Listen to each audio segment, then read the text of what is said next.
Ahora sí, continuamos con esta narración, con esta lectura de la Biblia, de la historia verídica como toda historia. Bueno, no sé toda historia, pero esta es real porque es de Dios y Dios es verdadero. Así que dice, Moisés, habíamos hecho una pausa, bueno, quedamos en Moisés con los 10 mandamientos, con las tablas que tuvo que hacer por segunda vez, porque los hebreos estaban perdiendo la fe y se inventaron un becerro de oro, ¿se acuerdan? Entonces, dice, Moisés bajó del monte llevando en las manos las tablas de piedra con los 10 mandamientos, que estaban grabados en ellas, o sea, en las piedras, por el dedo de Dios. Cuando vio el becerro de oro, comprendió enseguida lo que habían hecho los hijos de Israel y se indignó mucho. Arrojó las tablas que tenía en la mano y las estrelló a los pies del monte. Moisés arrojó el becerro de oro al fuego y lo destruyó. Después dijo a su hermano, Aarón, Aarón, ¿por qué has hecho cometer a este pueblo un pecado tan grande? No te enojes, dijo Aarón. Ya sabes que este pueblo es propenso al mal. Creían que no volverías y han querido un Dios como el de los egipcios. Moisés recibió de Dios la orden de cortar 2 nuevas tablas de piedra y de llevarlas al monte, donde permaneció durante otros 40 días y otras 40 noches. Dios escribió de nuevo los 10 mandamientos sobre las tablas. Cuando Moisés bajó del monte Sinaí, tenía el rostro tan resplandeciente que los hebreos no podían mirarlo fijamente. Los hebreos erigieron un tabernáculo como Dios había ordenado a Moisés, para custodiar las tablas de piedra, hecho de madera de acacia revestida de láminas de oro. Estaba dividido en 2 partes por un velo precioso. En la primera había el altar y un candelabro de oro. En la segunda, el arca de la alianza, es decir, un cofre revestido de oro en el cual se conservaban las tablas de la ley. La tapa del arca era de oro, y de oro eran también los 2 querubines que lo cubrían con sus alas. 2 barras revestidas de oro, enfiladas en 2 anillas a los lados del arca. Servían para transportarla. ¿Sí? Transportaban el arca, todo revestido de oro. Cuando el tabernáculo estuvo listo, ¿sí? Ahí llevaban las tablas de los 10 mandamientos, las leyes que Dios le pidió al pueblo obedecer, seguir. Entonces, cuando el tabernáculo estuvo listo, una nube lo cubrió y la majestad del Señor resplandeció por doquier. Cuando la nube se elevaba, los hijos de Israel se ponían en camino. Cuando se detenía sobre el tabernáculo, también ellos se detenían. Miren qué bonito el dibujito. Una nube guiaba el tabernáculo. Y los hebreos seguían la nube o se frenaban si la nube se paraba. Moisés y el pueblo hebreo llegaron por fin a los límites de la tierra prometida por Dios a los hijos de Israel, la tierra de Canaán. Y dijo Dios a Moisés, manda a algunos hombres para explorarla.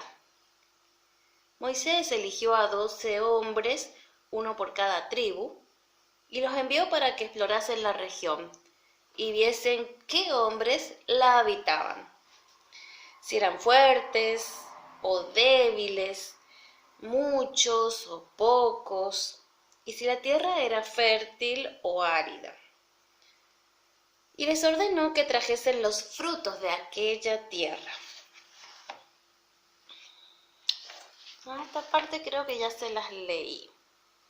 ¿Se acuerdan que les conté, que les leí que llevaban un fruto grande, grande, que era como porque era la tierra de los gigantes? Los frutos también eran grandes, una uva así grande, grande, grande. Bueno, no viene mal un repaso. He estado grabando todo pedacitos. Así que después Moisés muere porque desobedeció una sola vez a Dios y bueno, Dios le hace ver la tierra prometida y después se muere. Hasta ahí creo que habíamos llegado. Y luego, bueno, va a venir la figura de Gedeón, que era para vencer también al pueblo.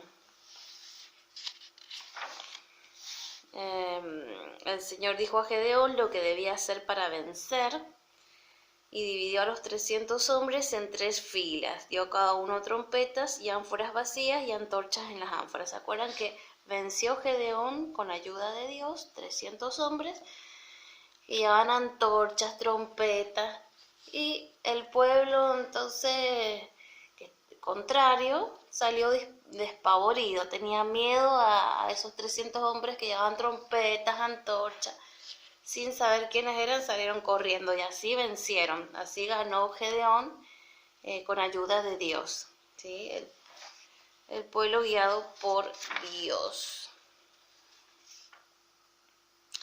Entonces, creo que habíamos quedado acá. Los venció con 300 hombres, casi tengo más aquí. Bien. Parece la figura de Sansón, un hombre fuerte. Sansón también, de la historia bíblica, ¿no? De Dios.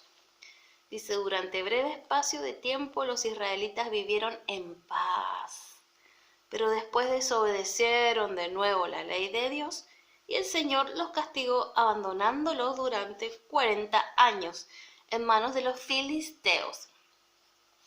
Finalmente mandó a un hombre llamado Sansón para librarlos.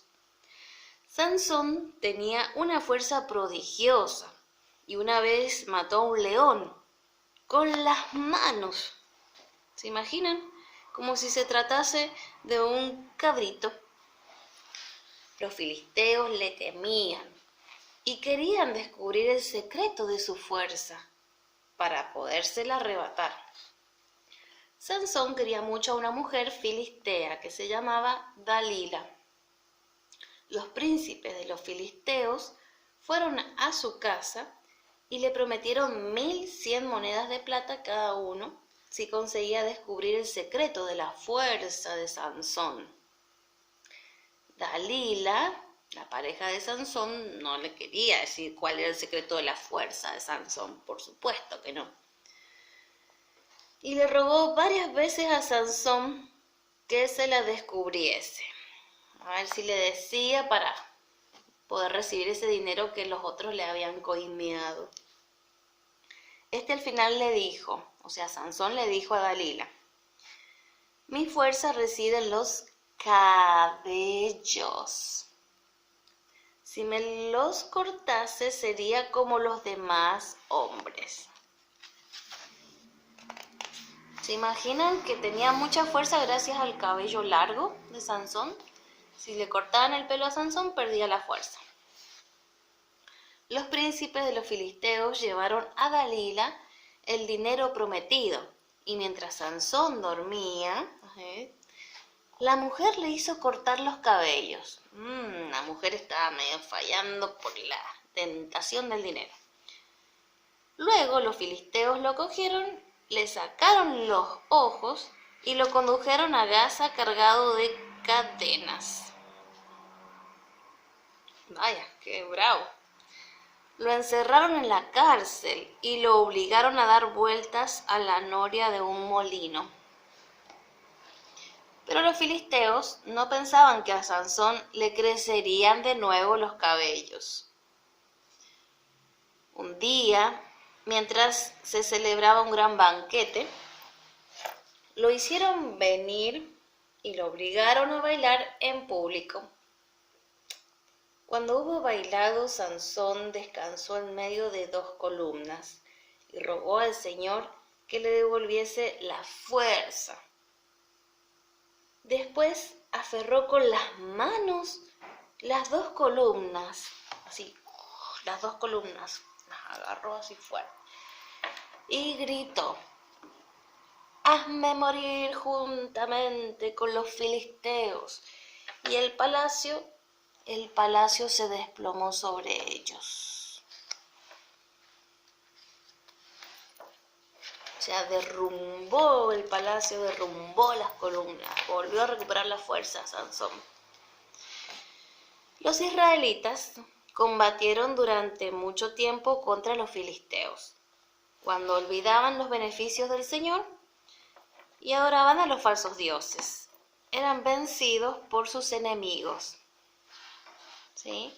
Cuando se portaban mal, los enemigos los vencían. Cuando se portaban bien, ellos vencían a los enemigos porque Dios los ayudaba. Siempre que desobedecían a Dios, perdían. Y cuando obedecían a Dios, ganaban las batallas, los israelitas. Entonces, una vez en el transcurso de una batalla, los filisteos capturaron el Arca de la Alianza, la llevaron a una de sus ciudades y la colocaron en un templo dedicado a su dios Dagón. Sí, era el dios de los filisteos, Dagón. Los filisteos colocaron el Arca de la Alianza, esta que había hecho Dios, ante la estatua de Dagón. A la mañana siguiente encontraron a Dagón con la cabeza en tierra delante del arca. Lo cogieron y lo volvieron a poner en su lugar, pero a la mañana siguiente lo encontraron con la cabeza y las manos rotas. Una epidemia mortal se propagó entre ellos y tuvieron miedo. ¿Sí? Al poner el Arca de la Alianza de Dios sobre una estatuilla de Dagón, un dios de los paganos, de los filisteos, amanecía el otro día, aparecía la estatua derribada. ¿Por quién va a ser derribada? Por el Arca de la Alianza, que era de Dios. Dios derrumbaba a ese falso dios, esa estatua que adoraban los filisteos. Entonces parecía rota. Ahí se ve, ahí, la estatua rota. Entonces, ¿cómo sigue? Los filisteos preguntaron a sus sabios qué debían hacer para atajar la mortandad. Sí, porque después de eso se vino una peste. Y dice: «Poned el arca sobre un carro tirado por 2 vacas». Respondieron estos, ¿sí? Los sabios. Si se dirigen hacia Israel, estos animalitos, quiere decir que el Dios de los israelitas nos ha enviado este gran mal como castigo por haber robado el arca. Los filisteos cogieron 2 vacas, las uncieron a un carro, o sea, las unieron al carro, y colocaron encima el arca del Señor. Las vacas se dirigieron directamente hacia Israel, o sea que era la señal de que Dios había castigado a los filisteos a través del arca. Entonces, en aquel tiempo vivía en Israel un hombre que se llamaba Samuel. Era profeta y juez y gobernaba el pueblo hebreo. Era también un fiel amigo de Dios y todo lo estimaban mucho. Cuando envejeció, le dijeron: «Danos también a nosotros un rey como lo tienen todas las naciones».